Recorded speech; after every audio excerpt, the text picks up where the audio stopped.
ప్రియులారా, ప్రార్థన చేసుకుందాం. పరిశుద్ధుడా, మీకే వందనాలు, స్తోత్రాలు. ఈ ప్రాతకాల ఆరాధనలో ప్రవేశించిన నాయన కుటుంబాలు, వారి బిడ్డలను నాయన మీరు ఆశీర్వదించండి. నాయన నీ సన్నిధి నిత్యము తండ్రి నాయన మాతో ఉంచుమని, నాయన వాక్య ధ్యానాల్లో పాల్గొంటున్న వారిని, వారి బిడ్డలను సకల ఆశీర్వాదాలతో నింపమని యేసు ప్రభు పరిశుద్ధ నామమున వేడుకొనుచున్నాం తండ్రి. ఆమేన్.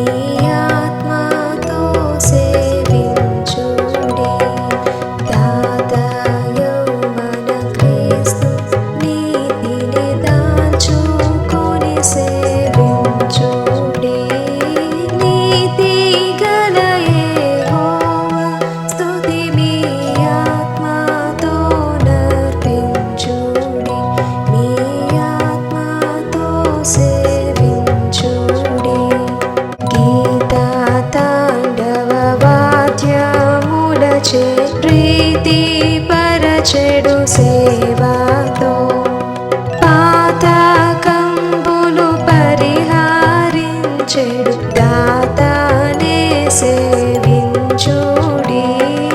నీతి గల యెహోవా స్తుతి మీ ఆత్మతో నర్పించుడి.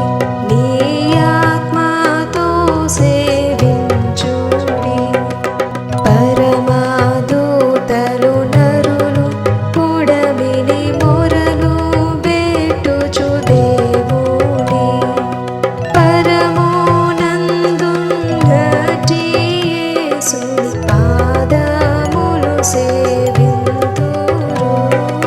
నీతి గల యెహోవా స్తుతి మీ ఆత్మతో నర్పించుడి. మీ ఆత్మతో సేవించుడి. ప్రియులారా, ప్రభు పేరట మీకు శుభాలు. జన్మదినాలు, వివాహ దినాలు జరుపుకుంటున్న కుటుంబాలకు యేసుక్రీస్తు ప్రభు పరిశుద్ధ నామమున పండు prince and sisters YouTube channel ద్వారా శుభాలు తెలియజేస్తున్నాం. మీ కొరకు ప్రార్థన చేస్తా ఉన్నాం. దేవుడు మిమ్మలను దీవించునుగాక. మంచిదండి, మీరంతా క్షేమంగా ఉన్నారు కదా. దేవునికి వందనాలు చెల్లిందాం.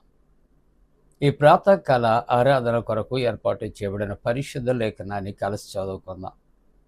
అందరము కూడా పరిశుద్ధ గ్రంథాలు తెరచి దేవుని యొక్క వాక్యాన్ని చదువుకుందాం. పేతురు రాసిన మొదటి పత్రిక, పేతురు మొదటి పత్రిక 2వ అధ్యాయం మొదటి 3 వచనాలు చదువుకుందాం.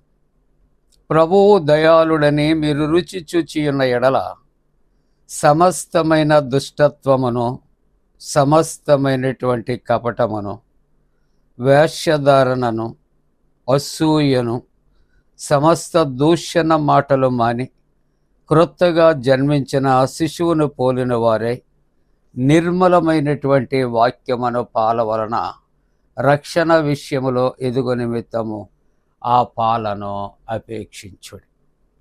ప్రియమైన దేవుని యొక్క కుటుంబీకులారా, ఈ ఉదయకాలపు ఆరాధనలో మన దైవ వాక్య ధ్యానము వేశ్యధారణ.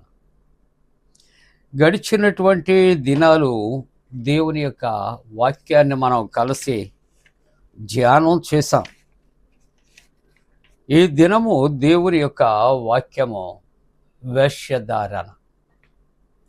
వేశ్యధారణ అంటే పైన ఒక విధంగా, లోపల అంతరంగములో మరొక విధంగా ఉండుట అనే మాటలు జ్ఞాపకం చేస్తూ ఉన్నాయి. అందుకనే ఈ యొక్క వేశ్యధారణ మాని క్రొత్తగా జన్మించిన శిశువును పోలిన వారై ఉండాలి అని దేవుని యొక్క వాక్యము సెలవిస్తూ ఉన్నది. మనము గత కాలము దుష్టత్వమును గూర్చినటువంటి వాక్య ధ్యానము అలాగే కపటమును గూర్చినటువంటి ధ్యానము చేస్తాం. అంటే కపటమును విడిచిపెట్టాలి, దుష్టత్వమును విడిచిపెట్టాలి, ఈవేళ వేషధారణ విడిచిపెట్టాలి అని దైవ వాక్యము సెలవిస్తూ ఉన్నది. 26వ సంకీర్తన 26వ సంకీర్తన 4వ వచనములో ఇక్కడ పరికి మాలినటువంటి వారితో నేను సాంగత్యము చేయను. పనికి మాలినటువంటి వారితో నేను సాంగత్యము చేయను, వేశ్యదారులతో పొందు చేయను అని కీర్తనకారుడు మాట్లాడుతూ ఉంటున్నాడు.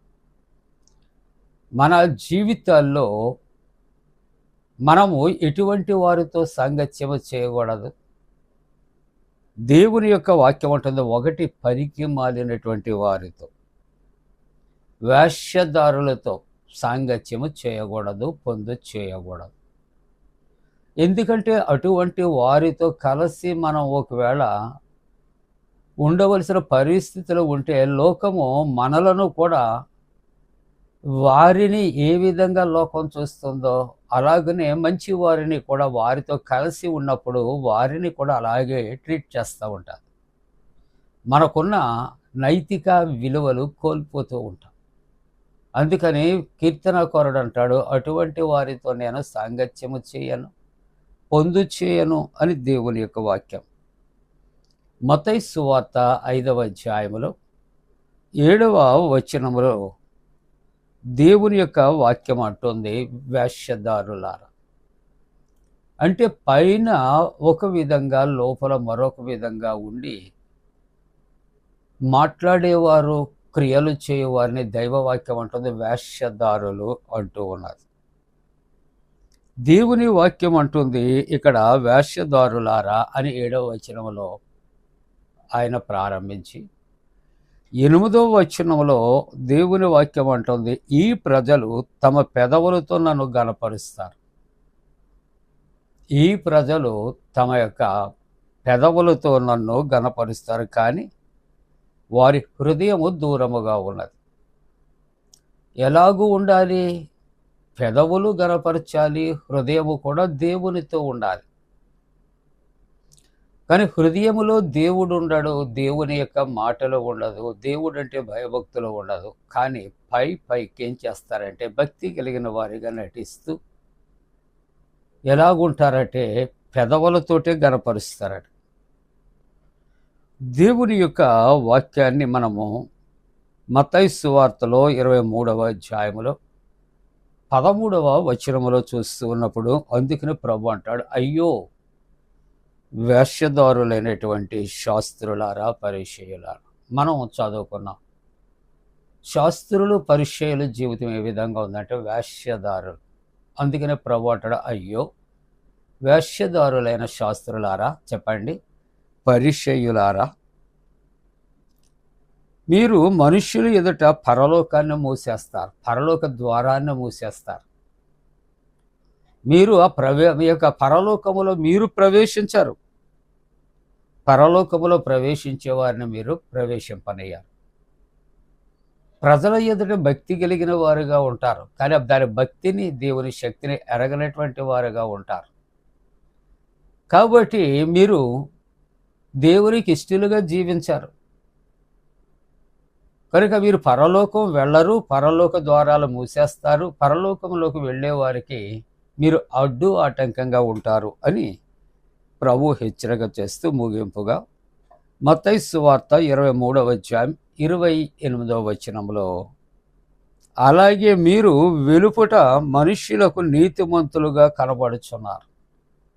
శాస్త్రులను పరిచయులను చూసేటప్పటికి పైకి వారు నిలువుటంగీలు ధరించి సంత వీధుల్లో వందన వచనాలు స్వీకరిస్తూ వారు బోధకులని పిలువబడుచు మనుష్యులను మోసం చేస్తూ ఉన్నారు. కానీ వారు వెలుపట ఏ విధంగా ఉన్నారు? మనుషులకు బయట నీతిమంతులుగా కనిపిస్తూ ఉన్నారు, కానీ లోపల వేశ్యధారణతోనూ అక్రమముతో నిండి ఉన్నారు.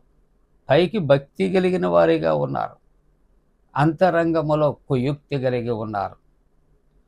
వారు అక్రమముతో నిండి ఉన్నారు, వేశ్యధారణతో నిండి ఉన్నారు అని దేవుని యొక్క వాక్యము సెలవిస్తూ, మీరు వేషధారణ ఎటువంటిదంటే, ఇక్కడ లూకాసు సువార్త 6వ అధ్యాయం 41వ వచనంలో దైవవాక్యం అంటుంది, నీవు నీ కంటిలో ఉన్న దూలమును నువ్వు ఎంచటం లేదు. అంటే నీ దగ్గరున్న పెద్ద తప్పును నువ్వు మర్చిపోతున్నావు.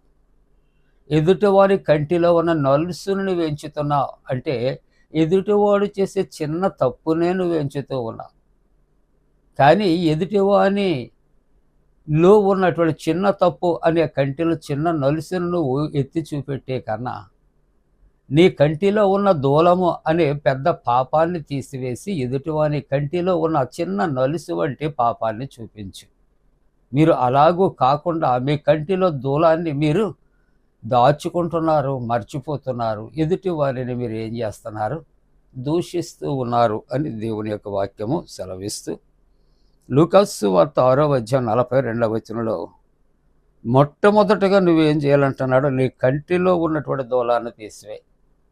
ఆ తరువాత ఎదుటివారి కంటిలో నలుసు కొరకు నువ్వు చెప్పు. అంటే నీ యొక్క తప్పులు నువ్వు సరిదిద్దుకొని ఎదుటివాని యొక్క తప్పు నువ్వు సరిదిద్దటానికి ప్రయత్నం చేయి. కాబట్టి ప్రభు ఈ ఉదయకాలం మనతో మాట్లాడుతున్నాడు. వేషధారణ దేవునికి అసహ్యం. మనము సమస్తమైన వేషధారణ మాని క్రొత్తగా జన్మించిన శిశువు వలె మనము జీవించాలి. అలా ఉండటానికి దేవుడు తన పరిశుద్ధాత్మ కూడిన మనపై మెండుగా కుమరించునుగాక. ఆమేన్. ప్రార్థన. పరిశుద్ధుడా, విత్తిన వాక్యము దీవించండి. ఆరాధిస్తున్న ప్రతి కుటుంబమును ఆశీర్వదించండి. చాలామంది నాయనా దగ్గు, జలుబు, నాయనా ఆయాసము, గుండె బలహీనతలతో, జ్వరాలతో నా తండ్రి ఉన్నారు. స్వస్థపరచు నాయన. ఉద్యోగ ప్రయత్నాల్లో ఉన్నారు. మేలు కలుగునట్లు కృపచ్చు నాయనా. యాక్సిడెంట్ కలిగి చికిత్స పొందుచున్నవారు స్వస్థపరచు నాయన. బలహీనులై ఉన్న వారిని బలపరచు నాయనా. ఇంటర్వ్యూస్లో ఉన్న వారికి జయము కలుగుచ్చు. యేసు ప్రభు దివ్య నామమున వేడుకొనుచున్నాము తండ్రి. ఆమేన్. పరలోకమందున మా తండ్రి, నీ నామం పరిశుద్ధపరచబడనుగాక, నీ రాజ్యం వచ్చునుగాక, నీ చిత్తం పరలోకమందున వేర్చినట్టు భూమి అందు నెరవేరునుగాక. మా ఇందిన ఆహారం నేడు మా దయచే, మా ఎడల అపరాధం చేసిన వారిని క్షమించిన ప్రకారముల ప్రథమ క్షమించము, శోధంలోని తెక్క కీడును తప్పించము. రాజ్యము, శక్తి, మహిమ నిరంతరము నీవే ఉన్నవి. ఆమేన్. మన పరమ తండ్రి అయిన దేవుని యొక్క ప్రేమయు, ప్రభువైన యేసుక్రీస్తు ప్రభు కృపయు, పరిశుద్ధాత్మక అన్యోన్య సహవాసము, ప్రాతకాల ఆరాధనలో ప్రభువుని ఆరాధిస్తున్న ప్రతి కుటుంబానికి తోడుగుండి సంరక్షించి కాపాడునుగాక. ఆమేన్.